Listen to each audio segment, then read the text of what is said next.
Imagine your police officer in the middle of the Arctic wilderness. There's no roads, no towns, nothing for miles except frozen rivers and endless forest. You and two other officers have just spent days traveling by dog sled to reach a small cabin on the Rat River. Inside that cabin's a man you've never met. No one really knows who he is, but trappers in the area say someone's been destroying the trap lines, cutting chains, bending metal, and ruining all their equipment. So your job's simple. Knock on the door, ask a few questions, maybe bring the guy in if things seem suspicious. Nothing about the situation suggests violence, but when you knock, a man inside refuses to come out. The conversation at the door gets tense, and then suddenly, a rifle fires from inside the cabin. Within seconds, the officer's dead. Another's wounded, and the man inside disappears in the frozen wilderness. What follows becomes one of the strangest manhunts in history. A chase across mountains and frozen rivers. A pursuit that lasts weeks, and when it finally ends, investigators are left with a mystery that still hasn't been solved. Because even after everything happened, no one can say for certain who that man was. This is the story of the Mad Trapper of Rat River.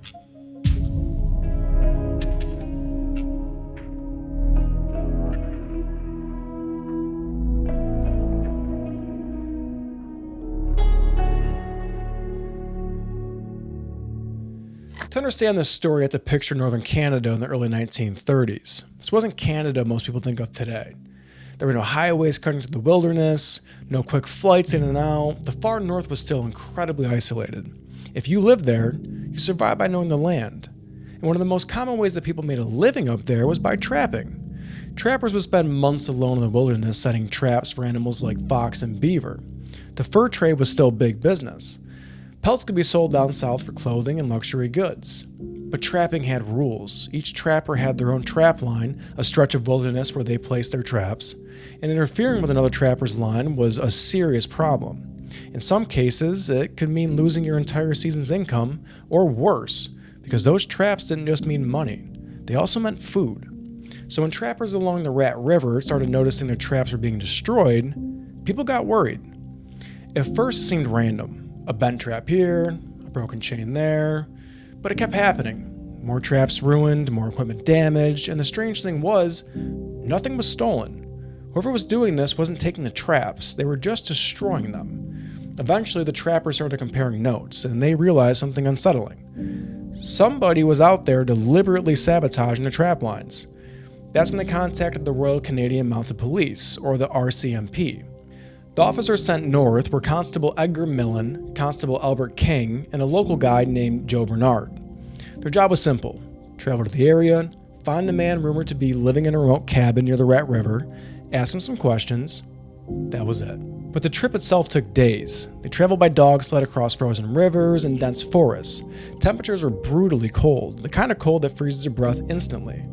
Eventually, they reached the area where the cabin was supposed to be, and sure enough, they saw smoke rising from a chimney. Someone was inside, so the officers approached carefully. They knocked, they called out. A man inside answered, but he wouldn't open the door. So the conversation happened through the wall. The officers asked his name, but he refused to give one. So they asked what he was doing out there. He said he was trapping. They asked about the damaged trap lines. He denied knowing anything. But something about the exchange felt off. The man sounded defensive, irritated, like he wanted them gone. So the officers made a decision. They forced the door open, and the second it moved, a rifle fired. Constable Millen was hit almost instantly. The other officer dove for cover. Gunfire blasted from inside the cabin, rifle shots cracking through the cold air. The officers returned fire, but the man inside had the advantage. He was inside a fortified cabin. He knew exactly where to shoot from, and he wasn't slowing down. Then, suddenly, the shooting stopped. The officers waited. Minutes passed, and when they finally approached the cabin again, the man was gone. He had slipped out the back and into the wilderness, and just like that, the Mad Trapper had vanished. The death of an RCMP officer triggered an immediate response, and more officers were brought north. Local trappers joined the search. Even indigenous trackers, some of the best wilderness trackers in the world, were brought in. Soon, dozens of men were combing the area, but the wilderness up there is massive. Snowstorms erased tracks. Wind reshapes the landscape overnight, and the man they were chasing clearly knew how to survive out there. Still, the trackers eventually found his trail. He had fled west and moving fast, sometimes traveling miles in a single day through deep snow. But what shocked the searchers most was this: he wasn't just running, he was fighting back. Several times during the pursuit, the search party stumbled into ambushes. The trapper had built defensive positions in the snow, hidden rifle spots, carefully chosen locations where he could fire and then disappear. And it worked. The manhunt kept growing. More officers arrived. Dog teams were brought in, but the trappers stayed ahead of them. Eventually, the searchers located another cabin where he had taken shelter.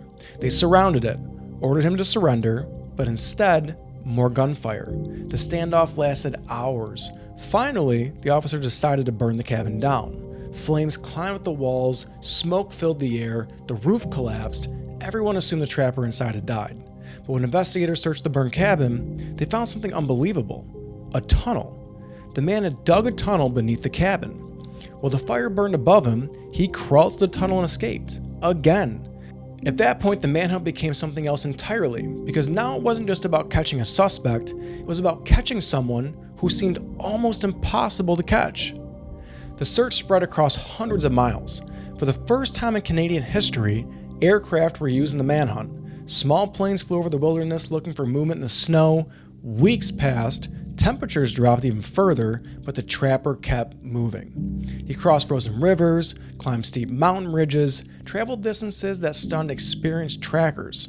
At one point, the searchers realized he had covered nearly 100 miles through brutal terrain, sometimes even walking barefoot.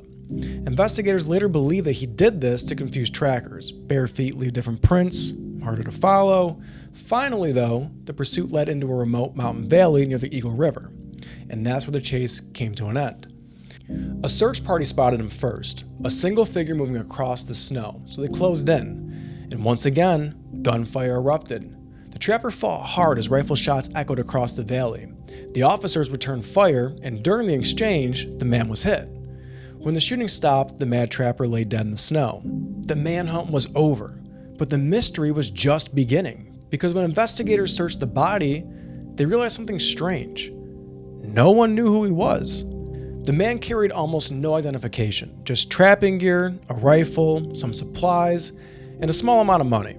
Eventually, investigators settled on a name: Albert Johnson. But even that might not have been real. They couldn't confirm it anywhere. Fingerprints didn't match any records. No one reported him missing, and no one came forward claiming to know him. And that opened the door to all kinds of theories. Some believed that he was Scandinavian. Others thought he might have been an American outlaw hiding in Canada. Other theories suggested that he was a World War I veteran suffering from severe trauma. Maybe he came north to disappear, to live alone, far away from people. But none of those theories were ever proven. And the deeper investigators looked, the stranger things became. His equipment was expensive, well maintained. He clearly had money at some point, which raises another question. If he had resources, why live completely alone in the wilderness? Why sabotage other trappers? Why open fire on police instead of just talking to them? Those questions were never answered. Nearly a century later, the mad trapper of Rat River is still one of the most mysterious figures in North American history. For weeks in the winter of 1932, one man held off an entire manhunt, outran trackers, escaped burning buildings, and survived in one of the harshest environments on Earth. But even after all that, after the gunfights, after the chase, after the manhunt finally ended, the biggest mystery of all remained. No one knew who he was, and to this day, no one truly does.